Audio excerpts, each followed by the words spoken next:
Welcome to REC solution.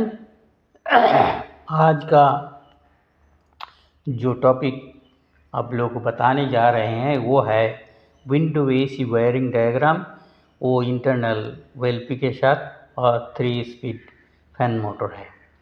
ये जो है हमारा ये इसमें उपकरण जो लगता है, ये सिलेक्टर स्विच लगता है, थर्मोस्टेट लगता है, starting capacitor, running capacitor, relay, pressure type relay है, फैन मोटर के फैन कैपेसिटर और कंप्रेसर। ये जो वायरिंग है मेनली क्या है, एक सिलेक्टर स्विच में हम कनेक्शन देते हैं। सिलेक्टर स्विच में का आउटपुट से लेते हैं ये 3 नंबर पॉइंट से थर्मोस्टेट से सीधा चले जाता है कंप्रेसर रन।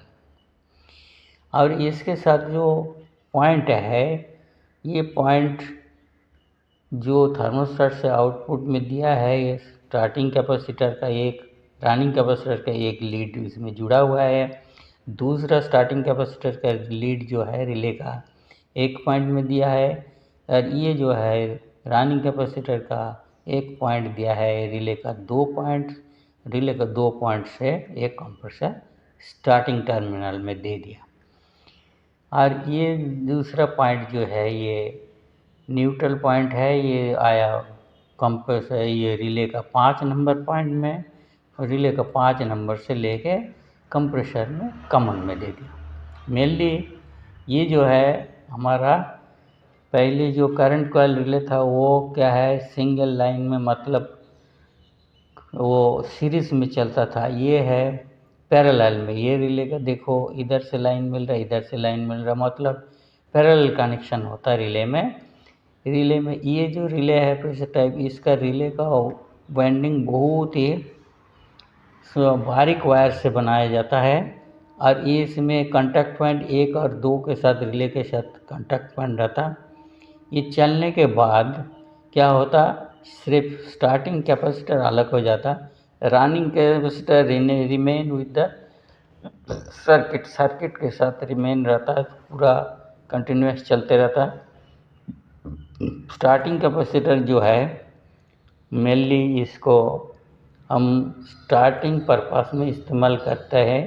कंप्रेसर स्टार्ट होने के बाद कॉन्टैक्ट पॉइंट आउट होने से कंप्रेसर स्टार्टिंग कैपेसिटर कंप्रेसर से अलग हो जाता, और रनिंग कैपेसिटर सिस्टम में रहता, जिसकी वजह से क्या होता, हमारा रनिंग कंडीशन में ये कंटिन्यूअस जो है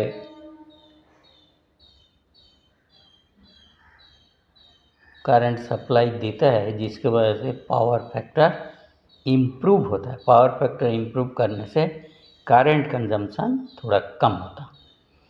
तो ये मेनली यही है इसका, कुछ स्टार्ट होने के बाद ये कॉन्टैक्ट आउट होके चले जाता है। तो यहाँ पे जो है और 2, 1, 4 पॉइंट जो है, तो लो, मीडियम, हाई स्पीड, ये 3 स्पीड का फैन मोटर है।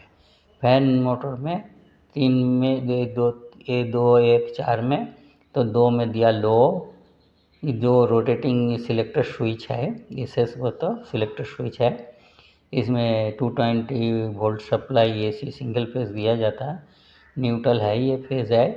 और ये फैन मोटर जो है, तो ये हमारा क्या है, PSC सर्किट इसमें ये चलता है। और ये जो हमारा ये जो एयर कंडीशन का वायरिंग है, ये कैपेसिटर स्टार्ट एंड रन ये सर्किट है।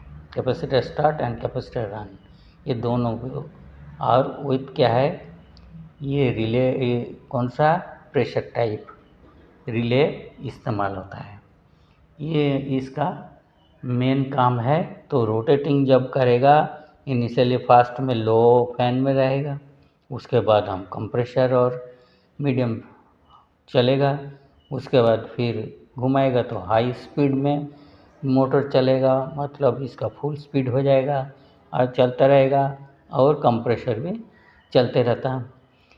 तो इनिशियली फास्ट जब देगा तो खाली फैन चलेगा लो में, जब सेकेंड देगा तो मीडियम में, वो कंप्रेसर के साथ चलेगा। फिर इसमें क्या है, हाई स्पीड जब घुमाएगा हाई स्पीड फैन हो जाएगा, कंप्रेसर भी साथ में चलता रहेगा, उसके बाद घुमाएगा तो ऑफ हो जाएगा। तो हम लोगों का ये है, हम लोगों का वायरिंग करने से पहले एक चीज़ बहुत ज़रूरी है कि हम लोग सब ठीक ठाक चेक कर लेना चाहिए, क्योंकि ये जो रिले है सही तरीक़े से चलता कि नहीं, इसके साथ मैच होता कि नहीं, ये देख लेना पड़ेगा। मोटर 6 स्पीड में घूम रहा कि नहीं वो देखना पड़ेगा। सिलेक्टर स्विच सही है कि नहीं चेक कर लेना, टेस्ट कर लेना पड़ता है। स्टार्टिंग कैपेसिटर, रनिंग कैपेसिटर भी सही तरीक़ा से है कि नहीं चेक करने के बाद ही हम तभी वायरिंग कर सकता। वायरिंग करने के साथ साथ कुछ मटेरियल के जो कुछ फस्टनिंग क्लिप लगता है, जो आप लोग क्या बोलते हैं उसको, थिम्बल बोल के ऐसे कुछ नहीं है, फस्टनिंग क्लिप बोलेगा तो अच्छा है। टेक्निकली थिम्बल कुछ है ही नहीं, तो आप लोग कुछ गड़बड़ बोलते हैं। वो थिम्बल कुछ नहीं है, फस्टनिंग क्लिप कहते हैं उसको। वो सब ये पॉइंट में कनेक्शन देना पड़ता लगाने के बाद, इस सब में कनेक्शन देना पड़ता है। थिम्बल के बदले में आप लोग क्या बोलेगा, फस्टनिंग क्लिप, ठीक है। सब टर्मिनल सभी में क्लिप लगता है, आप लोग को ये पता होना चाहिए। तो मोटर में तो पीएससी सर्किट है, ये है CSR मतलब कैपेसिटर स्टार्ट एंड रन। ये है हमारा विंडो AC का वायरिंग डायग्राम, जो इंटरनल OLP रहता है, इसका अंदर में इंटरनल OLP है, बाहर से दिखाई नहीं देता। कोई मोटर में इंटरनल OLP दे देता है, तो कोई एक्सटर्नल में चलता रहता। आजकल का ज़माना में जो भी आ रहा सभी इंटरनल OLP में ही चलता है ज़्यादातर पर। तो ये आप लोग को अच्छा लगे तो ज़रूर सब्सक्राइब भी कर दीजिएगा और शेयर भी कर दीजिएगा, लाइक भी कर दीजिएगा, तो हम बाद में इंस्पायर होकर और अच्छा वीडियो बना सकेंगे, तो आप लोगों का जल्दी सूचित हो जाएगा। Thank you for watching this video.